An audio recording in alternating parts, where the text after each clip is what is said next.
విషయాలతో కనెక్ట్ అయి ఉంటుంది, రెండు విషయాలతో నిర్మితమై ఉంటుంది. కొంచెం చదువుకున్న అందరికీ తెలుసు. ఒకటి పవర్, రెండు మెటీరియల్. ఒకటి శక్తి, రెండు పదార్థము. ఒకటి క్షేత్రము, రెండు క్షేత్రజ్ఞులు. పరమేశ్వరుడు, ఈ తల్లి పార్వతి, నువ్వు అదే. అందుకే నాకు ఈ రూపాన్ని ఇచ్చింది నువ్వే. నువ్వు సామాన్యురాలు కాదు. నీ గర్భంలో నా నడక ఒక చిన్న ఏకకణ కేంద్రంలాగా బయలుదేరా నేను. ఒక్కటే కణం, అందులో ఆ 26 క్రోమోజోమ్లే, ఆ న్యూక్లియస్, ఆ న్యూక్లియర్ సెల్ శాప్, దాని మీద ఉండే కవచము, అది విభజనలు చెంది రక్తము, మాంసము, కనుగుడ్డు, కన్ను, ఇంటెస్టైన్, ప్యాంక్రియాస్, లివర్, కిడ్నీస్, జుట్టు, ఒకదానితో ఒకటి సంబంధం లేని అనేక విభాగాలుగా తల్లి విభజించి ఈ రూపాన్ని ప్రపంచానికి అందించింది నువ్వే అమ్మా. అందుకే నీకు ఈ సేవ తల్లి.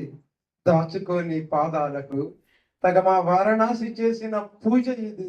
ఇది నేను చెప్తున్నది వేరేది కాదు. పూజిని కీర్తి రూప పుష్పం ఇది. ఈ శరీరము నీ కీర్తి, స్త్రీమూర్తి యొక్క కీర్తి, అది ప్రకృతి. ప్రకృతి యొక్క ఆ దివ్యత్వమే ఈ రోజు తనతో తానే మాట్లాడుతూ ఉన్నది. దీనికి ఆధారమైన వాడు ఈమె ఎంత సౌందర్యవతి అయినా ఆ పరమేశ్వరుడి అండ మీదే ఉంటదని చెప్పాడు మన అన్నమయ్య. ఆ సౌందర్యము, ఆ జలపాతాలు, ఆ పూచిన పువ్వులు, చెట్లు, కిరణాలు, ఇంద్రధనస్సులు, వానజనుకులు, ఇవన్నీ నీ స్వరూపమే, ప్రకృతి స్వరూపమే. అయినా నీవు ఎంత అందగత్తవైనా దాని మీద ఆధారపడి ఉన్నావు నువ్వు. ఉన్నత పతిపై ఒరిగి నిలుచుతున్న సన్నని నడుముకు చాంగుబడా. నీకు తల్లి, నీ సౌందర్యము అన్నదాని పరమేశ్వరుడి మీద ఉన్నదని చెప్పింది. అవ్యక్తం వ్యక్తమాపన్నం మన్యంతే మాం బుద్ధయ. ఈ పరమేశ్వరుడు శక్తి పదార్థంగా మారింది. ఇదే సృష్టి. మనలో కూడా ఇప్పుడు నేను ఇవన్నీ చెబుతున్నానే పద్యాలు, శ్లోకాలు ఎక్కడున్నాయి అంటే జ్ఞానం రూపంలో లోపల ఉన్నది. ఆ జ్ఞానమే పరమేశ్వరుడు. ఈ పాడుతున్నామే ఈ క్రియ, ఇది సృష్టి.